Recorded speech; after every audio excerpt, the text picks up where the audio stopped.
Muy buenos días, Dios los bendiga. Bueno, vamos a culminar la semana. Pongan mucha atención porque recuerden que hoy se da el maná de mañana y el maná del domingo. Es triple para no perder el rol. Y el domingo, después de la predicación que se envía, también se da lo de lunes para seguir un rol de preparación, de citas bíblicas, del alimento que Dios nos da diariamente, para que no haya confusión como la semana pasada. Y es necesario que también reporten tanto sábado como domingo si sí hicieron su tarea, si sí recogieron su maná. Recuerden que esto es una jornada de disciplina. No solamente es caminar en el desierto, sino también ser obedientes en el desierto. Que esa fue la intención del Señor, de llevarlos al desierto para tener una relación con ellos.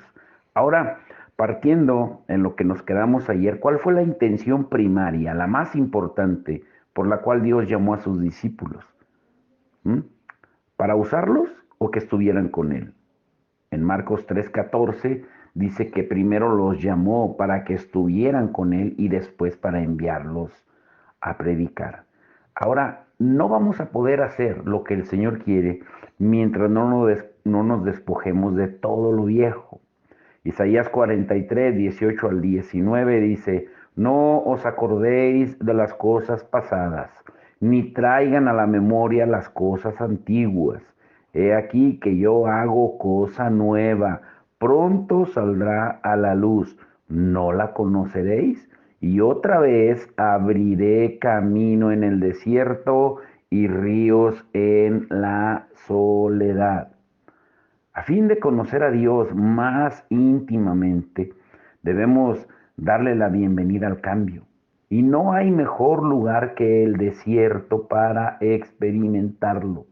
Aquí, en lo que parece un lugar de lo más estéril y olvidado, es cuando somos testigos de un mover nuevo del Espíritu de Dios. Y la pregunta con la que quizá batallamos es, ¿por qué son tan necesarios los tiempos de dificultad o de sequedad para producir un cambio en nosotros? Bueno, eso es lo que sucede cuando se da vino nuevo del cielo, cuando somos enviados por Dios. Después de una temporada de preparación en el desierto, Él nos muestra cómo ser eficaces y fructíferos, como Moisés, como David, como José y como otros que vimos también. Son necesarios los desiertos. El cambio hacia el que Dios nos impulsa es muchas veces, no es fácil, pero siempre es bueno y fructífero. Y con frecuencia nos resistimos al cambio porque afecta nuestro nivel de comodidad. Y sin duda somos criaturas de hábitos. Y cuando esos patrones quedan establecidos, es incómodo ajustarlos. Pero para ser más eficaces en edificar el reino de Dios, debemos estar abiertos al cambio. Por ejemplo, si fuimos criados en una familia piadosa, nuestras prácticas de fe, los métodos y tradiciones, pues han quedado formados y muy asentados en nuestros años de existencia y sobre todo en los primeros. Pero no todas las tradiciones son malas o erróneas, desde luego. Pero cuando las personas responden solamente por tradición y no con sinceridad de corazón, entonces las expresiones de fe pueden ser mm, rutinarias sin vida. Y de hecho, tales rutinas pueden incluso convertirse en una fortaleza religiosa. Una persona que ha regresado a ser religiosa es una persona que tiene una forma externa de piedad, aferrándose a lo que Dios hizo, a la vez que resiste lo que Dios está haciendo en el presente. Los fariseos y otros líderes religiosos en el tiempo de Jesús, ellos mostraban ese tipo de conducta. Presumían de ser hijos de Abraham, hijos del pacto, discípulos de Moisés, aferrándose a lo que Dios había hecho. Y resistieron al Hijo de Dios que estaba en medio de ellos. Eran celosos de sus tradiciones y su forma de adoración. De modo que batallaron cuando Jesús llegó desafiando cada área de su comodidad y de su estabilidad. Y Jesús dejó claro que Dios no iba a encajar en el molde de ellos. Ellos tendrían que encajar en el de Él. Y ellos se resistieron a ese cambio y se aferraron a sus tradiciones. Alguien que es sumamente religioso va a fomentar una actitud elitista, o sea, se va a sentir superior y va a creer que Dios va a operar solo por medio de él y dentro de sus parámetros, dentro de lo que él dice, él piensa y él hace, y lo cual va a dar como resultado un prejuicio y finalmente odio y traición si no se mantiene a raya. Y eso es exactamente lo que sucedió en tiempos de Jesús y lo que ha sucedido a lo largo de la historia de la iglesia. A fin de cambiar y hacer la transición desde un nivel de fe y gloria al siguiente, debemos estar dispuestos a salir de nuestra zona de comodidad y seguir el camino por el que nos guíe el Espíritu de Dios. Este camino con frecuencia nos llevará por un desierto donde Dios hace que surja vida nueva. Ese patrón fue muy evidente en la vida de Juan el Bautista. Su padre era un sacerdote, un sumo sacerdote durante un tiempo. Y el camino de la carrera de Juan el Bautista era llegar a ser sacerdote como su padre.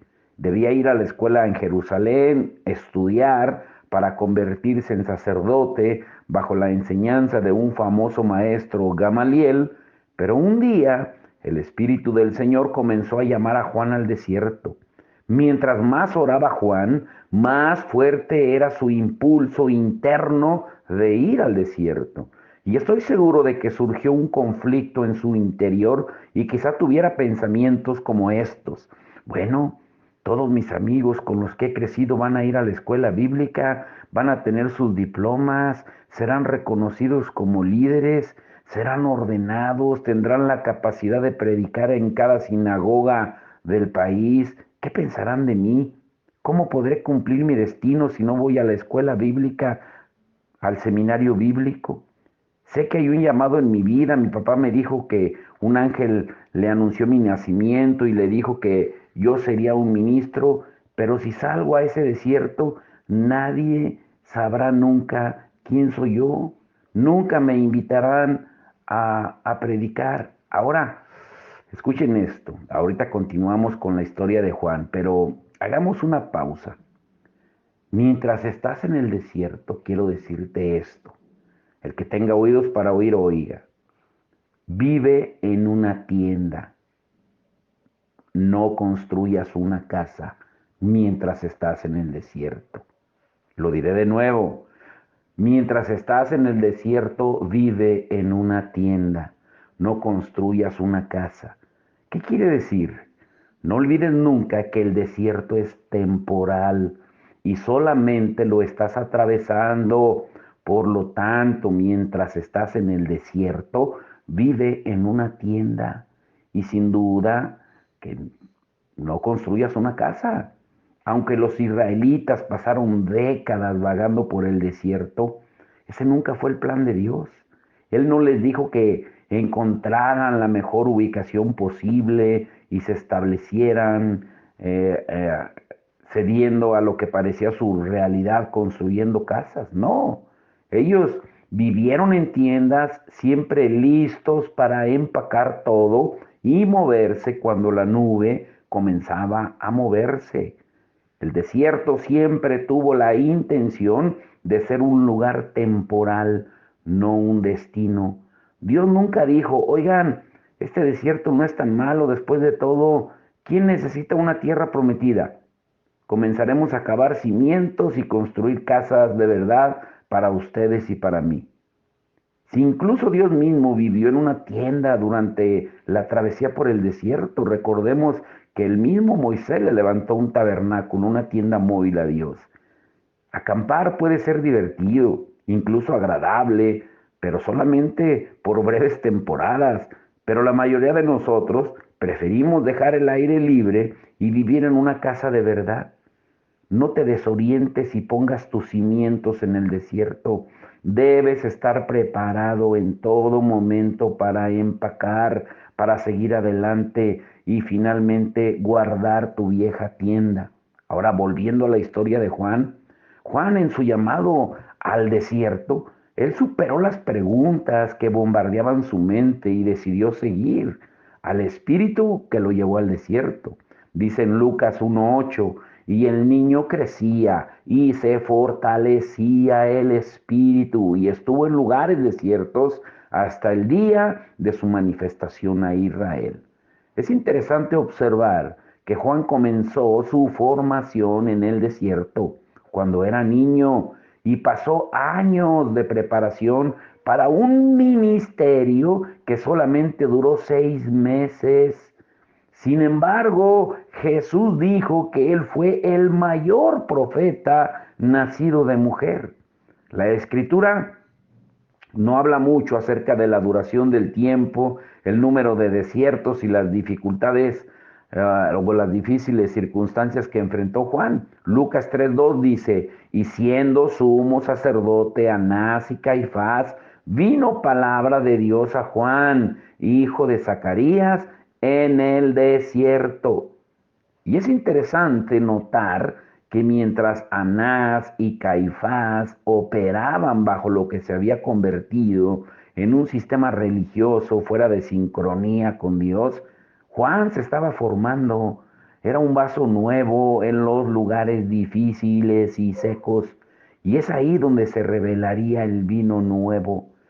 Dios preparó a Juan en el desierto, no en la escuela bíblica, no en un seminario bíblico. Grandes multitudes de personas provenientes de toda Judá, de Judea, Jerusalén, llegaban para escuchar la palabra del Señor proclamada por Juan en el desierto, porque había un nuevo movimiento del Espíritu que comenzaba a soplar.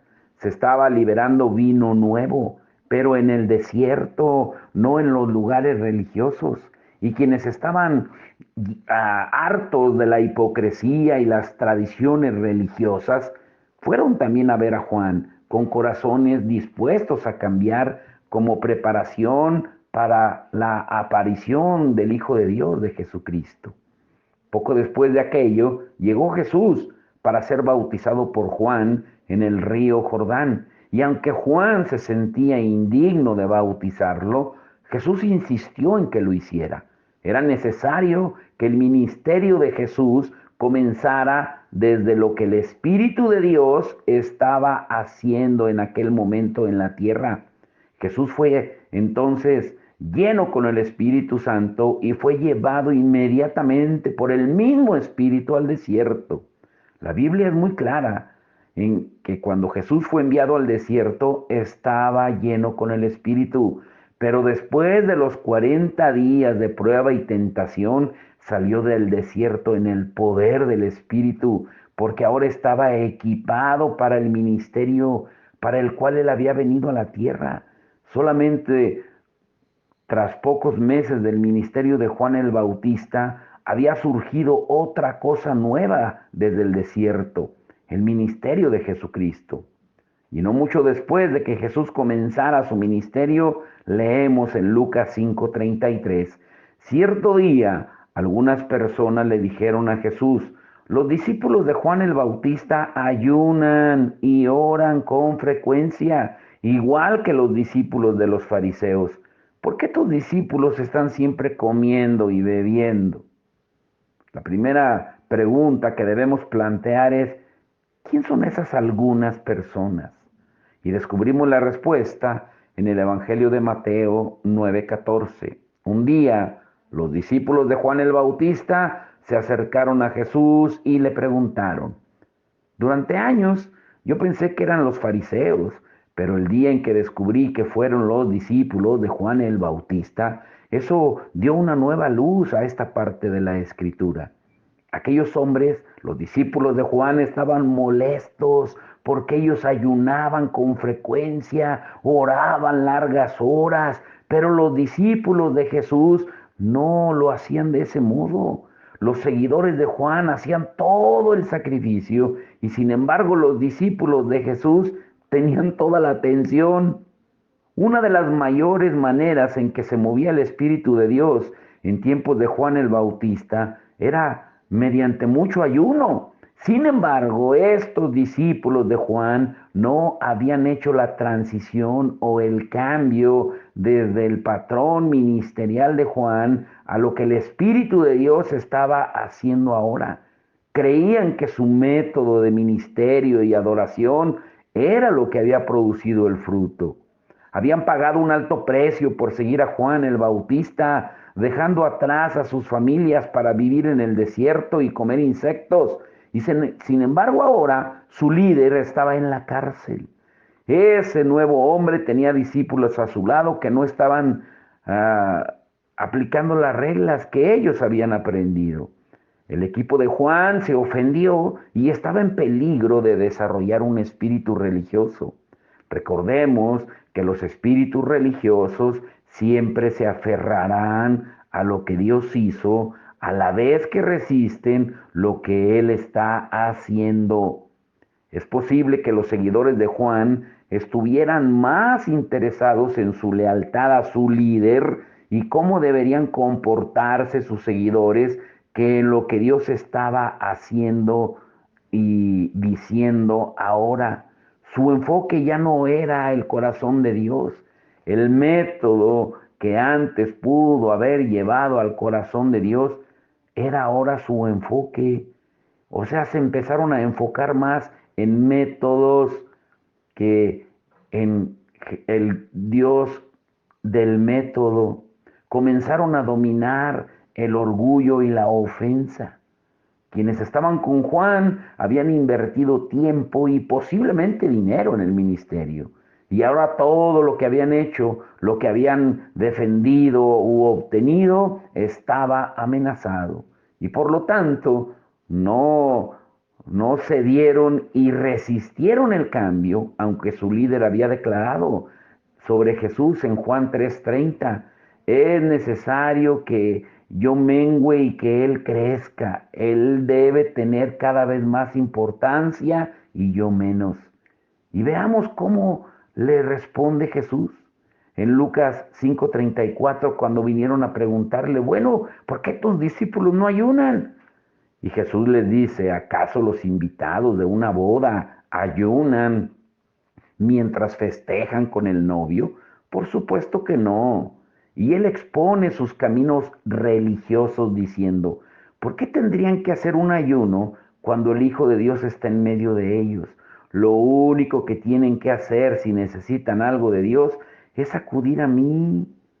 Pero el pensamiento religioso les hizo creer que tenían que ganarse el favor de Dios mediante el ayuno y otras actividades religiosas.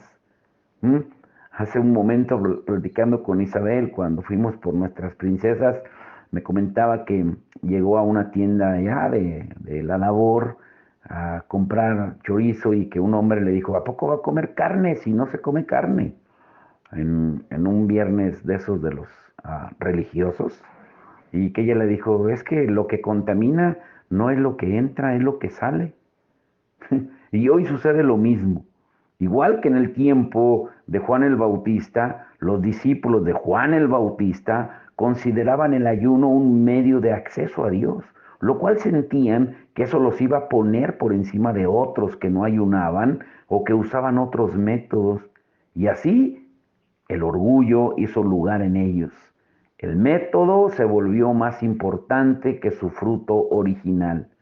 Y claro que hay beneficio en ayunar alimentos, pero el ayuno no es para manipular a Dios, no es una manera de manipular a Dios, sino de llevarnos a una posición de poder escuchar mejor lo que Dios está diciendo. Por lo tanto, ¿por qué necesitaban ayunar los discípulos para oír la voz de Dios cuando Él estaba ahí con ellos? Volvamos a leer Lucas 5:34 al 35. Jesús contestó, ¿acaso los invitados de una boda ayunan mientras festejan con el novio? Por supuesto que no, pero un día el novio será llevado y entonces sí ayunarán. Él no dice que ellos podrían ayunar en aquellos días, dice que ayunarán. Estos hombres estaban hablando solamente de ayuno de alimentos, pero Jesús les habló de un ayuno diferente. Notemos que este ayuno será en los tiempos en que el novio es llevado.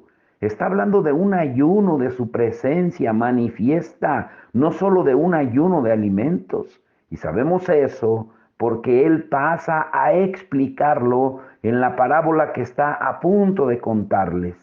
Recordemos que una de las definiciones de desierto es la ausencia de la presencia tangible de Dios. Ahora, leamos la parábola que Jesús da para explicar lo que está diciendo. En Lucas 5:37 dice, nadie echa vino nuevo en odres viejos. De otra manera, el vino nuevo romperá los odres y se derramará y los odres se perderán. En la Biblia, el vino es un símbolo de la presencia de Dios. Pablo dice en Efesios 5:18, no os embriaguéis con vino, en lo cual hay disolución. Antes bien, sed llenos del Espíritu Santo. Debemos ser llenos con vino, con la presencia de Dios. El vino nuevo es un mover fresco de su espíritu. Ahora, permíteme que vuelva a plantear esta pregunta importante. ¿Recuerdas qué maravilloso era cuando fuiste lleno por primera vez con el Espíritu Santo, cuando la palabra de Dios la escuchaste en el momento que abriste tu corazón y sentiste algo inexplicable? La presencia de Dios era dulce, fuerte. Cada vez que oraba, su presencia se manifestaba inmediatamente y sentía su cercanía durante todo el día. A veces en la iglesia solo te sentabas y llorabas porque Él estaba muy cerca. Pero un día, mucho tiempo después, notaste que no sentías su presencia con tanta facilidad. Seguías orando como lo hacías antes, pero ahora comenzaste a preguntarte, Dios, ¿dónde estás? Habías llegado a un desierto. Y hay una razón para ese desierto o ayuno de la presencia de Dios. Dios te está preparando para que seas un odre nuevo. No se puede poner vino nuevo, que es un mover fresco del Espíritu de Dios en odres viejos. Los odres que se utilizaban en el tiempo de Jesús eran recipientes hechos de cuero de oveja. Cuando se echaba el vino por primera vez, los cueros eran flexibles y moldeables, se estiraban fácilmente y cedían sin resistencia. Cuando el vino fermentaba y se extendía, sin embargo, cuando pasaban los años, la atmósfera del Oriente Medio secaba el odre, dejándolo quebradizo y duro. Y si ahora se sacaba el vino y se echaba vino nuevo, el cuero no podía manejar ni el peso del vino nuevo ni tampoco la fermentación porque estaba rígido y quebradizo y se agrietaría o rompería fácilmente. Y para corregir ese problema, los odres viejos eran sumergidos en agua durante varios días y después se frotaban con aceite de oliva y eso recuperaba la flexibilidad y maleabilidad del odre. Esto es simbólico de lo que nos sucede a nosotros porque somos el odre del vino nuevo espiritual. Somos llamados a ser portadores de la presencia de Dios. La atmósfera en la que residimos puede quitarnos nuestra sensibilidad a los caminos de Dios. No estamos en el cielo, vivimos en un ambiente corrupto llamado mundo. Por lo tanto, nuestra mente necesita ser renovada para mantener maleable nuestro odre, siempre preparado para el vino nuevo de Dios. Pero debemos ser sumergidos en el agua de la palabra de Dios. Pablo escribe en Efesios 5:26, para santificarla, habiéndola purificado a la iglesia en el lavamiento del agua por la palabra. Frotar el odre con aceite de oliva es para nosotros como pasar tiempo buscando a Dios en oración.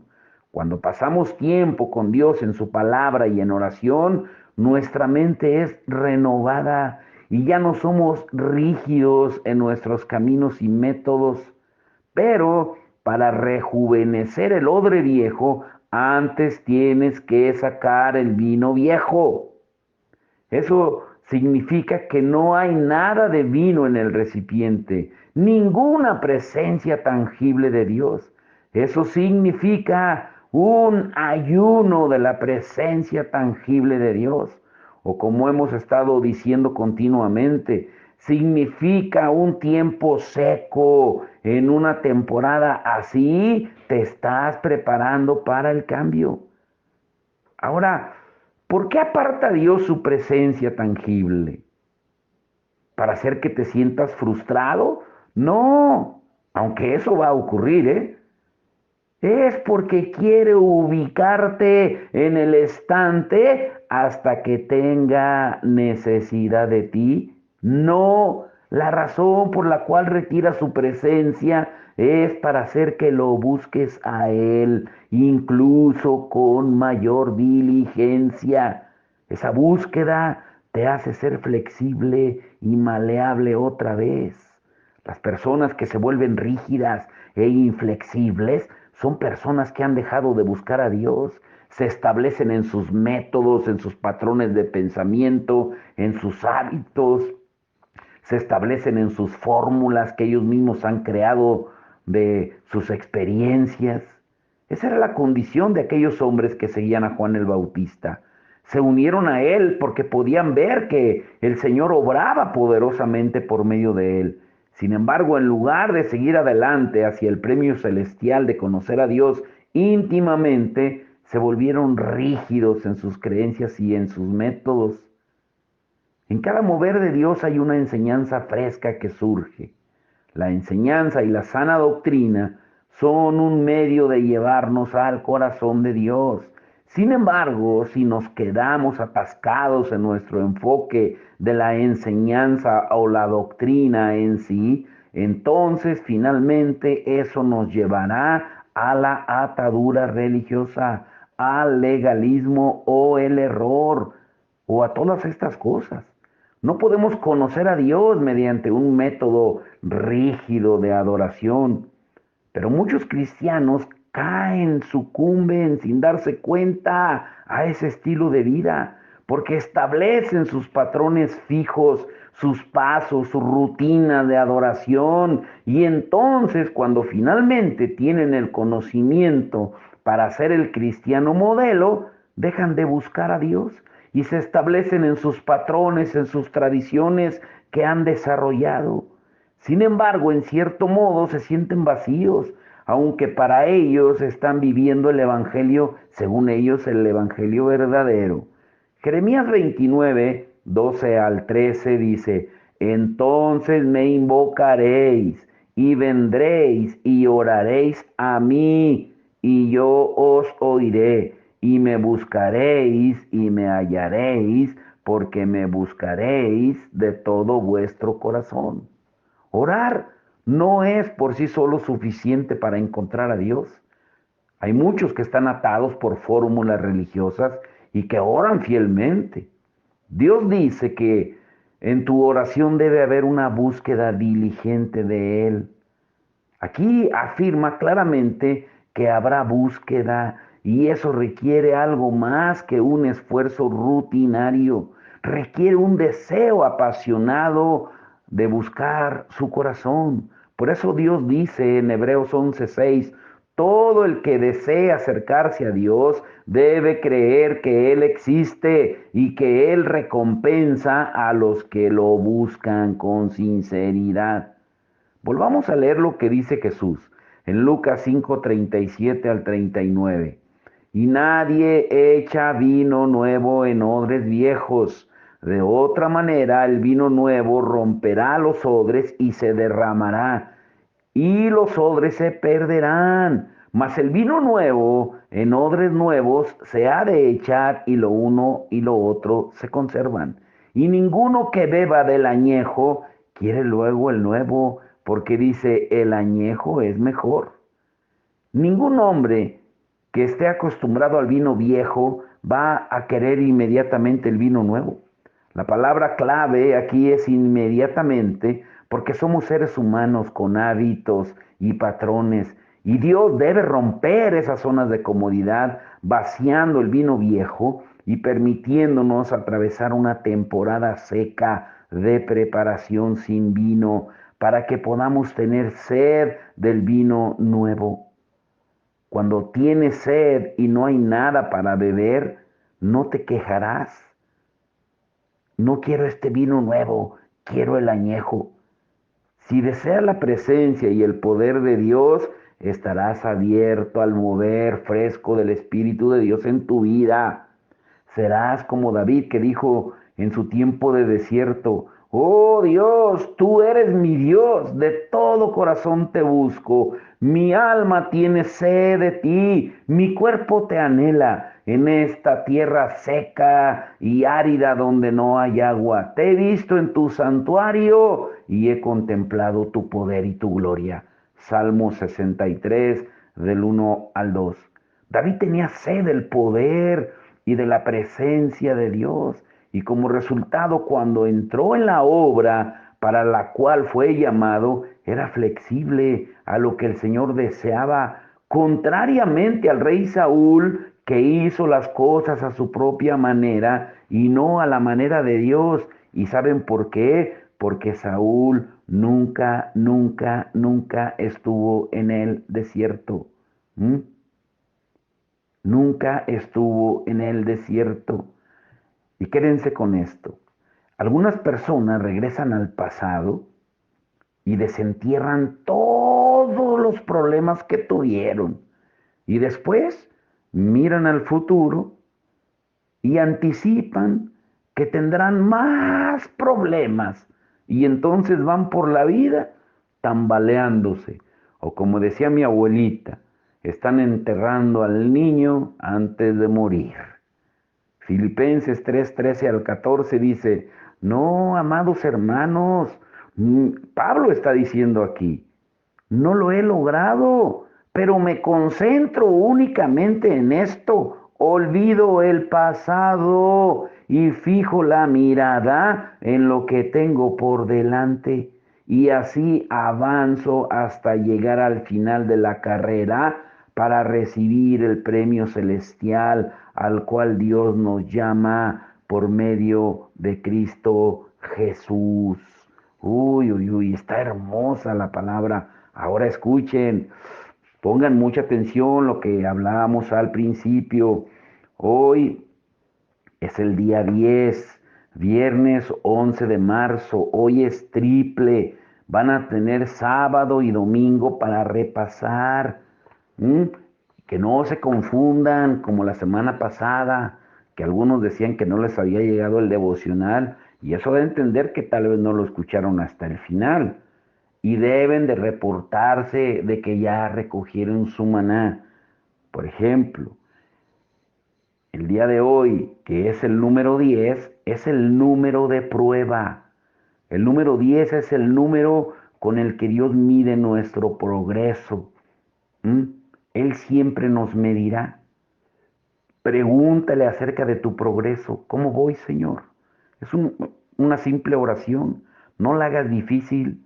Si tú pierdes un día, pues simplemente vuelve atrás y usa este día para actualizarte. Nada de preocupaciones. Dios está en el trono, no tú. ¿Recuerdas? Y usa este día para ver cuánto has crecido en Él en estos 10 días. Y pasa un tiempo agradeciéndole por su amor tan sublime. Para mañana sábado, día 11. ¿Mm? El número 11 es un número de transición. Lean Jeremías 29, 11 al 14. Dios está sacándote de la desesperanza. Él tiene buenos planes en cuanto a tu futuro. Él no te va a fallar. Toma unos momentos y escribe tus sueños, algunos de tus sueños que han sido robados por el ladrón, por Satanás, que solamente vino a robar, matar y destruir. ¿Mm? Escribe algunos de tus deseos no cumplidos o aquellos de tus generaciones que tampoco fueron cumplidos. Y si es necesario, pídele al Señor que te perdone a ti y a las generaciones, tus generaciones, por la duda y la incredulidad. Es tiempo de que tú cambies de la desesperanza a un futuro de esperanza. Deja el vino viejo para que venga el vino nuevo. Acepta las palabras de Dios sobre tu vida y cambia. Y para el domingo 13 de marzo, el 12 es el número que representa gobierno, representa la autoridad de Dios. 12 discípulos, 12 meses del año. Había 12 príncipes que servían a Salomón. Entiende que tú estás sentado con el Señor en los lugares celestiales y que Él te ha dado autoridad en el reino espiritual para ser su siervo. Parte del proceso de salida del desierto es para que Dios te capacite con más autoridad y para que seas usado para su gloria. La lectura va a ser todo el capítulo 10 de Mateo, Mateo 28, 18 al 20 y Lucas 10, 19. Y sepas, debes de saber que tú estás sentado con Cristo en los lugares celestiales. También lee Apocalipsis 2:26. Y aquellos que vencen, dice que Él les da una nueva medida de autoridad. Cuando tú sales del desierto, también recibes autoridad sobre toda la estructura religiosa. Escribe las áreas en las que tú necesitas la victoria. Usa los pasos para el arrepentimiento y la liberación. Y si es necesario, ponte de acuerdo con Dios y afírmate en su renovada autoridad en Cristo. Repasa los pasos del día uno, los que vimos. Uy, y para como broche de oro, miren lo que veremos el domingo. El domingo el título del mensaje será ¿Ofendido yo? ¿Ofendido yo? El domingo pasado tocamos algo de las ofensas, pero ahora vamos a adentrarnos un poco más, porque el tema de las ofensas es muchas veces el obstáculo más difícil que una persona debe enfrentar y superar. Jesús dijo, imposible es que no vengan tropiezos. No es cuestión de que si alguien te va a ofender, sino cuál será tu reacción cuando venga la ofensa. Pero tristemente y lamentablemente no son pocos, sino muchos los que caen en la trampa escondida de Satanás de la ofensa. Ahora escuchen estas preguntas.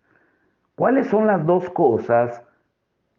¿Cuáles son las dos cosas que más sorprende y que frecuentemente caen los creyentes? ¿Cuáles son esas dos cosas? Número dos, ¿cuál es la forma más efectiva que Satanás usa para cegarnos, para que no veamos la realidad? Sí, podemos la ofensa, claro, sí, pero ¿de qué manera la usa? Número tres, ¿por qué muchos creyentes y también las demás personas no logran cumplir sus propósitos? Número cuatro, ¿tú sabes cuál es el odio más intenso, más fuerte? ¿Te has puesto a pensar? Número 5, ¿cómo termina el Antiguo Testamento? ¿Has meditado por qué termina así el Antiguo Testamento? En Malaquías 4:6, ¿por qué termina así? ¿Por qué termina de esa manera en ese versículo los 39 libros del Antiguo Testamento? Y por último, ¿quiénes son las únicas personas? Uy, esa está interesante. ¿Quiénes son las únicas personas que pueden herirnos con sus ofensas? Piénsalo bien. Y no son los enemigos. Eso ya sabemos que nos ofenden. ¿Mm? ¿Quiénes son las únicas personas que pueden herirnos con sus ofensas? Vuelvo a repetir, no son los enemigos, porque esos ya sabemos que nos ofenden. Y yo decido si puedo ser herido o no. ¿Mm? Pero ¿quiénes son esas personas que pueden herirnos con sus ofensas? ¿Te has puesto a pensar? Pues medita muy bien en la palabra de hoy.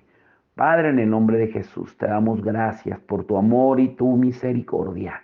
Señor, gracias por lo que tú haces en cada uno de nosotros, por esta jornada en el desierto. Señor, gracias porque nos has llevado de tu mano, nos has tomado de tu mano para llevarnos y guiarnos en el desierto, para sacar todo lo malo, todo lo podrido, Señor, que hay en nosotros. Gracias, Señor, porque era necesaria esta jornada en el desierto para cada uno de nosotros. Ahora te rogamos, Señor, que seas tú el que nos ayude, Señor, a despojarnos del vino viejo, que quitemos esos odres viejos y que recibamos esos odres nuevos para que tú viertas de tu vino nuevo en nosotros, Señor. Que dejemos esas tradiciones, esos hábitos, esos malos hábitos, esas costumbres que no nos han llevado a nada y que nos enfoquemos en ti. Es tiempo de despojarnos de todo. El desierto es un tiempo de despojarnos de todo. Ayúdanos a entenderlo, Señor, y a poner la mirada solo en ti. Y te rogamos, Señor, que ese maná que tú nos das, Señor, que sea un nutriente efectivo en nuestro espíritu. Y te rogamos por el servicio del domingo, Señor, que tú te glorifiques, que tú seas exaltado en todo, Señor, y que nos abras el entendimiento para poder salir de esta jornada del desierto en victoria contigo, Señor, tomado de tu mano. Te damos toda la gloria y toda la honra, Señor, y síguete glorificando en la vida de todos aquellos que necesitan fortaleza, sanidad, provisión, protección, porque sabemos que tú eres nuestro Dios. Tú eres Jesús, nuestra fortaleza.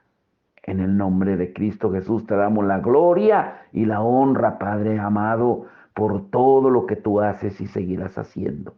Amén y amén.